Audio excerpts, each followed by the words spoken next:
Looking at the year 2020, it'd be a massive understatement to say that certain things weren't beneficial for humanity. A pandemic raged on, forcing millions of people into isolation. Massive political struggles occurred with the Black Lives Matter movement and the presidential elections.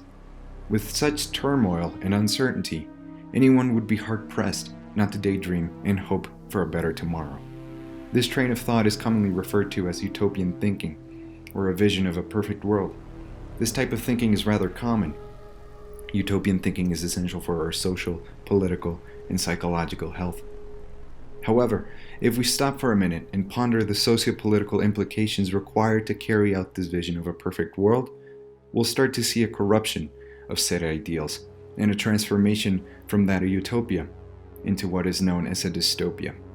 Bountiful examples of this are recorded within the history books. The hopes of communism became the dystopia of Stalinism. The positive images projected by fascism became the dystopia of the camps. The utopian dreams of Pol Pot became the dystopia of Kampuchea. This bleak transformation of noble ambitions is what we'll look at today. Analyzing 6 different movies from around the globe, we'll try to see how the cinematic elements available to the filmmakers are utilized in order to assist in the creation of thematic messages. Before we can understand how dystopias are constructed, we first need to understand what a dystopia is and how to characterize it. For this, we'll utilize the breakdown provided by Hua Suang Hong. This author claims that dystopia might be simply seen as the negation of utopian features. Be it by the introductory text or lines of dialogue, we can make the assertion that all these stories are situated years ahead of the release date. Blade Runner, being set in 2019, was released in 1982. The sequel, set in 2049, was released in 2017. Ghost in the Shell premiered in 1995, but is set in 2029.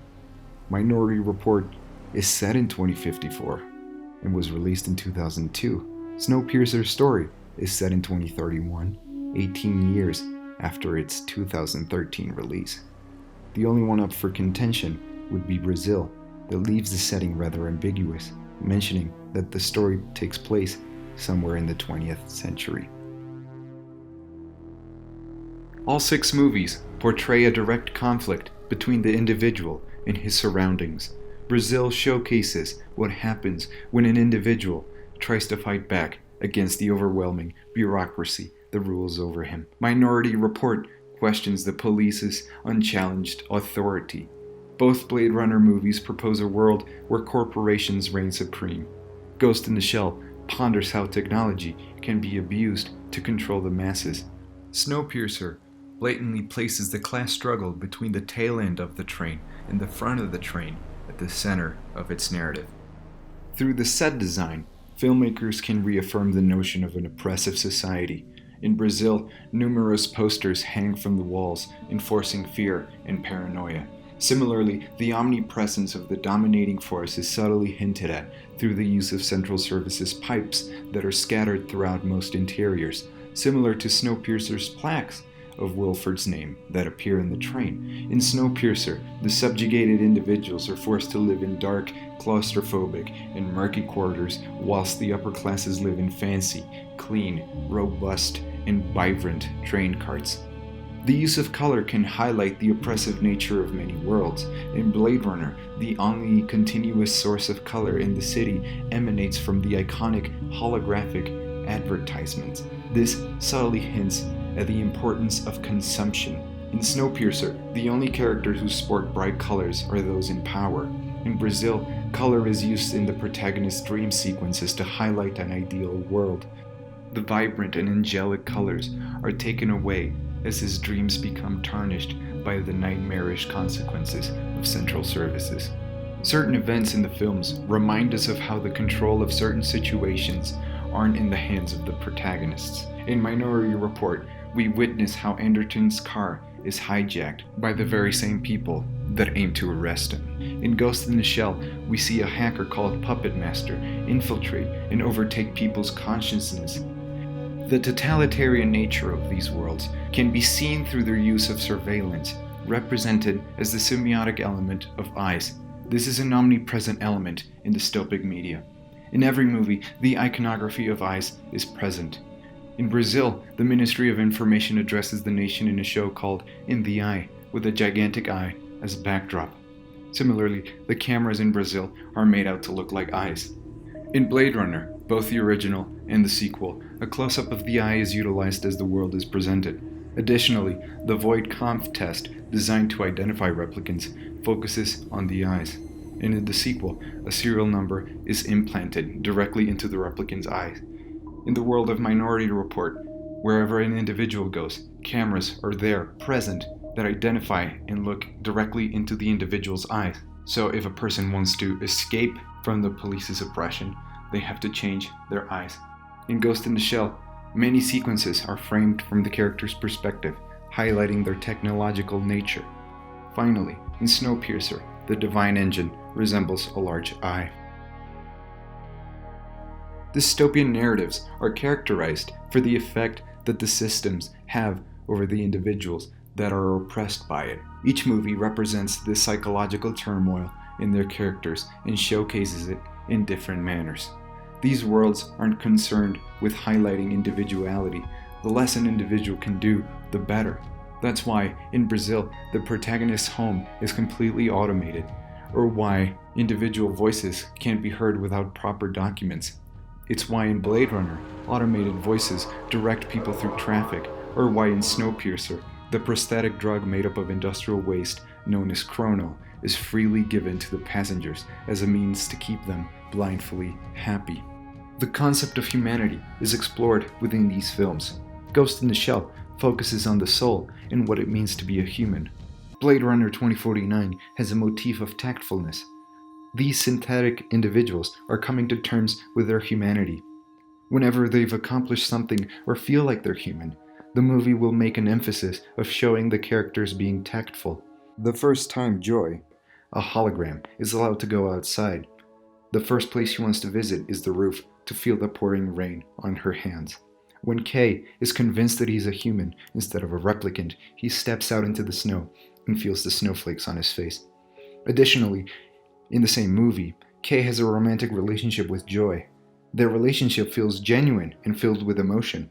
There's a scene where they finally can consummate their love via a third party, indicating that their relationship is real. However, right after this, the following cut is an exterior shot of a holographic advertisement meant to sell the product that is Joy, bringing into question the legitimacy and intimacy of their relationship.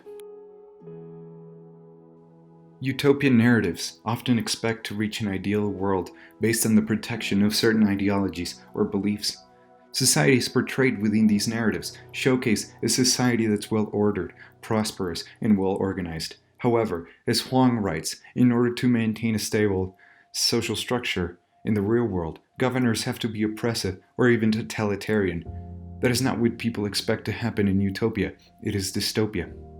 This is another characteristic present in all films, the unwillingness of the people in power to recognize the flaws within the system. Snowpiercer's privileged elite refer to Wilford as divine, benevolent, worthy to tend to the sacred engine. Whenever Madame Mason makes a statement concerning class divisions or the way things are set up, she ends her thoughts by saying, "So it is." Kids in classes are taught about how lucky they are to be alive and how it's all thanks to the divinity of Wilford. Similarly, in Minority Report, the precogs are also considered divine given their ability to see the future. The system is treated as infallible, even though it's not. The room where the precogs are located is referred to as the temple, and the cops are compared to clergymen. In Blade Runner, divine justification for their heinous actions against replicants can also be seen. Both Wallace and Tyrell have severe cases of God complex, Wallace even going as far as to say, "We make angels in the service of civilization." In Brazil, every time Central Services commits a mistake, there's either a justification for it or a lack of accountability on behalf of the government.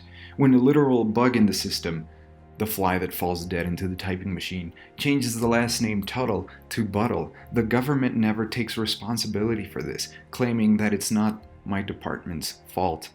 As the bottle house gets raided and a hole is cut in the roof, the repair team says, Mistake? We don't make mistakes. Bloody typical.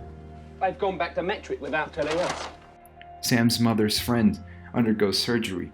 Each time she appears throughout the movie, she gets progressively worse, yet each time she claims that my complication had a little complication.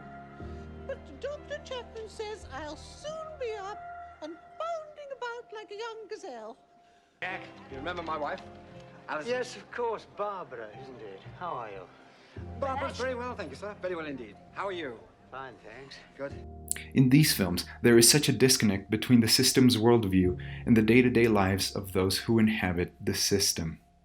Through the filmmaker's ability to utilize the cinematic elements, they're able to transport audiences into unique worlds where they can explore and generate discussion upon certain themes. Russian formalist Kuleshov states that montage directs the processes in which the viewer's mind interprets what is seen.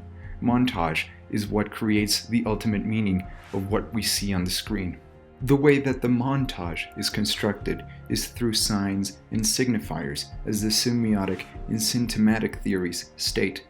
Reality is configured in systems of signs organized according to codes whose meanings can be unraveled by observing the relationship between them. Time and time again, we found how these creative elements were utilized to masterfully guide the audience into a certain reading of the movie's main ideas and messages. If you want to know more about this topic, I've linked the research this video was based upon below. Thank you for watching, and have a great day.